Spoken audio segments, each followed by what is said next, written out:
भारतीय पहलवान विनेश फोगाट ने कुश्ती को अलविदा कह दिया है। उन्होंने ये जानकारी सोशल मीडिया प्लेटफॉर्म एक्स पर पोस्ट करते हुए दी। विनेश फोगाट ने अपने मां के नाम लिखे इस पोस्ट में लिखा कि मां, मुझसे कुश्ती जीत गई, मैं हार गई, माफ करना। आपका सपना, मेरी हिम्मत सब टूट चुके हैं, इससे ज्यादा ताकत अब नहीं रही। अपनी पोस्ट में विनेश ने कुश्ती को अलविदा कहा और माफी मांगते हुए कहा कि आप सबकी हमेशा ऋणी रहूंगी। विनेश फोगाट ने सेमीफाइनल मुकाबला अपने कॉम्पिटिटर के खिलाफ 5-0 के अंतर से जीता था और वो ओलंपिक फाइनल के लिए क्वालिफाई करने वाली पहली भारतीय महिला पहलवान थी।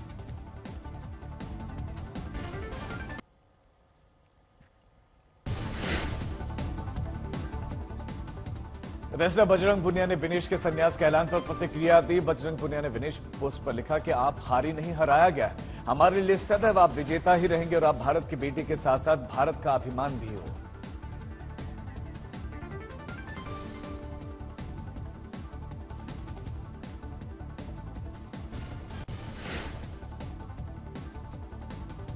पेरिस ओलंपिक में विनेश की सिल्वर की उम्मीदें अभी जिंदा है। हालांकि उनको मेडल मिलेगा या नहीं, इसे लेकर आज फैसला होगा। अयोग्य करार देने के बाद भारत के स्टार रेसलर विनेश फोगाट ने CAS यानी कि court of arbitration for sports में अपील की है और उन्होंने कहा है कि उन्हें संयुक्त सिल्वर मेडल दिया जाए और उसके साथ ही उन्होंने फाइनल मुकाबला खेलने की भी इजाजत मांगी थी, जिसे खारिज कर दिया गया। खेल मामलों की कोर्ट सुबह लगभग 11:30 बजे फैसला सुनाएगा। अगर CAS विनेश के पक्ष में फैसला सुनाता है तो IOC को विनेश को संयुक्त रूप से सिल्वर मेडल देना होगा।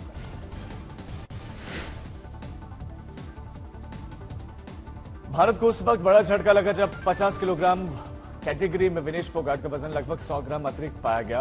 विनेश के पास गोल्ड मेडल जीतने का एक मौका था, लेकिन वजन अधिक होने के चलते फाइनल मुकाबले से कुछ घंटे पहले उन्हें अयोग्य करार दे दिया गया। भारतीय कुश्ती महासंघ ने इसके लिए सपोर्ट स्टाफ को जिम्मेदार माना है। अब इस मामले में जांच कमेटी बिठाई के लिए सख्त कदम उठाए। सवाल ये कि आखिर इतनी सख्त स्क्रीनिंग के बाद भी विनेश का वजन कैसे बढ़ गया? इस गलत आकलन के लिए जिम्मेदार कौन है? क्या सपोर्ट टीम इतने महत्वपूर्ण मैच के लिए रणनीति बनाने में नाकाम रही? सपोर्ट टीम को इसका पूर्वाभ्यास क्यों नहीं हुआ? क्या विनेश का सपोर्ट स्टाफ उनके डिस्क्वालिफिकेशन के लिए जिम्मेदार है? ओलंपिक में हुई इस बड़ी चूक के लिए भारतीय कुश्ती महासंघ ने विनेश के सपोर्ट स्टाफ को पूरी तरह से दोषी माना है और अब इस मामले की जांच होगी कि आखिर चूक कहां और क्यों हुई। सपोर्ट स्टाफ की जांच के लिए एक कमेटी बिठाई जाएगी। विनेश फोगाट पेरिस ओलंपिक के फाइनल में पहुंचने वाली पहली महिला पहलवान थीं। एक के बाद एक 3 देशों के पहलवानों को हराकर उन्होंने फाइनल में अपनी जगह बनाई, लेकिन 100 ग्राम वजन ने उनकी पूरी मेहनत और भारत की उम्मीदों पर पानी फेर दिया। अब सवाल ये कि क्या विनेश का सपोर्ट स्टाफ भारत को स्वर्ण पदक से वंचित करने के दोष से बच पाएगा? हालांकि भारत ने स्वर्ण पदक जीतने का मौका खो दिया है, लेकिन जांच से भविष्य में इसकी पुनरावृत्ति रोकने में मदद मिल सकती है। ब्यूरो रिपोर्ट, आज तक।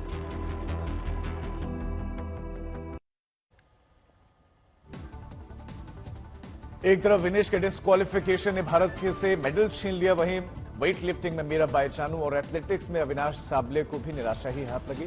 मीराबाई चानू 114 किलो वजन उठाने की कोशिश उन्होंने की, लेकिन नाकाम रही। चानू ने कुल 199 किलो वजन उठाया और महज 1 किलो के अंतर से ब्रॉन्ज मेडल जीतने से चूक गई। थाईलैंड की सुरूट चना ने 200 किलो उठाकर ब्रॉन्ज मेडल अपने नाम कर लिया और चीन की वेट लिफ्टर हो झियुई ने 206 किलो वजन उठाकर गोल्ड मेडल पर कब्जा किया। पुरुषों की 3000 मीटर स्टीपल चेस के फाइनल में हिस्सा ले रहे अविनाश भी मेडल से चूक गए। अविनाश टॉप 10 में भी जगह नहीं बना पाए। फाइनल में साबले समेत कुल 15 एथलीट्स थे, जिनमें से भारतीय रेसर 11वें स्थान पर रहे। ओलंपिक में आज भारत के खाते में 2 मेडल और आ सकते हैं। शाम 5:30 बजे ब्रॉन्ज मेडल के लिए भारत और स्पेन के बीच में मुकाबला होगा, जबकि गोल्डन बॉय नीरज चोपड़ा रात 11:55 पर एक बार फिर गोल्ड जीतने के लिए जैवलिन थ्रो के फाइनल में उतरेंगे। गोल्फ में आदित्य अशोक और दीक्षा डागर का दूसरा राउंड दोपहर 12:30 बजे होगा, जबकि महिला रेसलिंग में अंशु मलिक का प्री क्वार्टर फाइनल दोपहर 3 बजे होगा।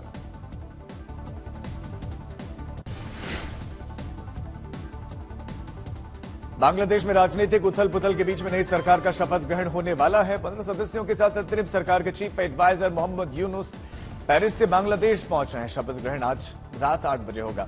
बांग्लादेश में आरक्षण को लेकर भड़की हिंसा के दौरान आवामी लीग पार्टी और हसीना के सहयोगी दलों से जुड़े हुए नेताओं को निशाना बनाया गया।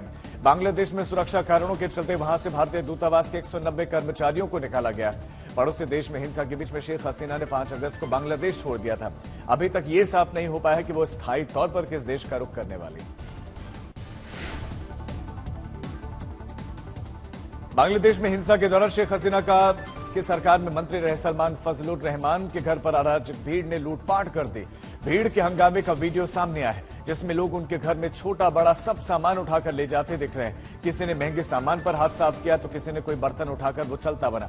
तस्वीरों में देखा जा सकता है कि किस तरह से प्रदर्शनकारी पूरे घर में घूम घूम कर कमरों की तलाशी ले रहे हैं और लूट कर रहे हैं।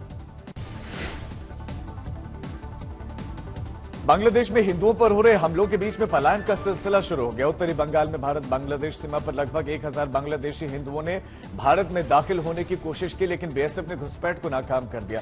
बीएसएफ ने बांग्लादेश से आ रही इस भीड़ को सीमा पर रोक दिया। सूत्रों के मुताबिक बांग्लादेशी हिंदू किसी भी तरह से भारत में दाखिल होना चाहते हैं। इन लोगों का कहना है कि बांग्लादेश में उनके घर और मंदिर जलाए जा रहे हैं, इसीलिए वो भारत में शरण लेने के लिए आए हैं।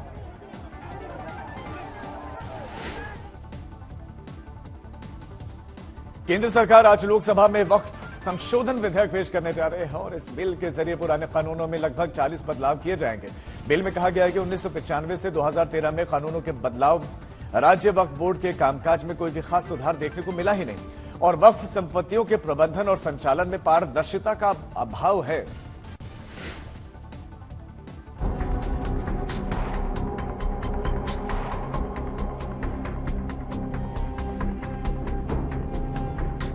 संसद के मॉनसून सत्र में आज का दिन काफी अहम माना जा रहा है, क्योंकि आज वक्फ बोर्ड एक्ट में संशोधन का बिल लोकसभा में पेश किया जाएगा। सांसदों को विधेयक की कॉपी दी जा चुकी है। इस बिल में कई सारे बदलाव और अधिकारों की कटौती का प्रावधान है। अल्पसंख्यक मामलों के मंत्री किरेन रिजिजू सुबह 11 बजे विधेयक पेश करेंगे। हालांकि कांग्रेस ने विधेयक को स्थायी समिति को भेजने की मांग की है। अभी वक्फ के पास किसी भी जमीन को अपनी संपत्ति घोषित करने की शक्ति है। वक्फ की इस शक्ति पर नए बिल में रोक लगाई जा सकती है। सरकार इस नए कानून के जरिए वक्फ बोर्ड में मुस्लिम महिलाओं और गैर मुसलमानों का प्रतिनिधित्व सुनिश्चित करने के साथ ही वक्फ बोर्ड की कुछ शक्तियों में कटौती कर सकती है। मोदी सरकार की प्राथमिकता इस विधेयक को लोकसभा में सर्वसम्मति से पारित कराना है। खबर है कि वो इसे आगे की चर्चा के लिए संयुक्त समिति को भेजने के लिए भी तैयार है। विपक्ष जहां वक्फ बोर्ड एक्ट में संशोधन को लेकर सरकार पर अल्पसंख्यकों की आवाज दबाने का आरोप लगा रहा है, जबकि बीजेपी का दावा है कि विधेयक लाने का मकसद वक्फ संपत्तियों का बेहतर प्रबंधन और संचालन करना है। दिल्ली से हिमांशु मिश्रा के साथ आज तक ब्यूरो।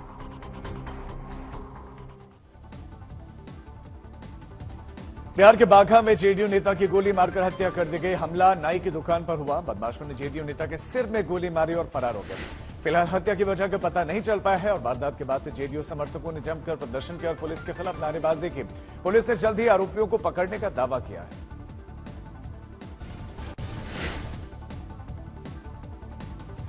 उत्तराखंड में बादल फाड़ बारिश ने भारी तबाही मचाई है। पौड़ी के डडोली पुल का पिलर भारी बारिश के बाद से आए सैलाब में क्षतिग्रस्त हो गया। पानी के तेज बहाव की वजह से पुल के नीचे का हिस्सा पूरी तरह से खोखला हो गया, जो कि कभी भी किसी भी बड़े हादसे का निमंत्रण दे रहा है और वजह बन सकता है। प्रशासन ने लोगों से अपील की है कि अभी बारिश के दौरान इस पुल से आप ना गुजरें। उत्तरकाशी में भारी सैलाब के बीच में जानवरों को रेस्क्यू करने की तस्वीर सामने आई है। ये तस्वीरें निताला इलाके की हैं। 3 गाय उफनती लहरों के बीच में टापू में फंस गई थी, जिन्हें राहत और बचाव दल ने जान पर खेलकर रेस्क्यू किया। लैंडस्लाइड की वजह से नैनीताल के खूपी गांव में घरों में जोशीमठ की ही तरह बड़ी बड़ी अब दरारें दिख रहे हैं। भारी बारिश और भूस्खलन के बीच में अब लोग दहशत में जी रहे हैं। ग्रामीणों ने प्रशासन से सुरक्षित स्थान पर पहुंचाने की अपील की है। तो वहीं अधिकारियों का कहना है कि 2011 से यहां पर मकानों में दरारें आ रहे हैं, जो बारिश का मौसम आते ही बढ़ने लगते हैं।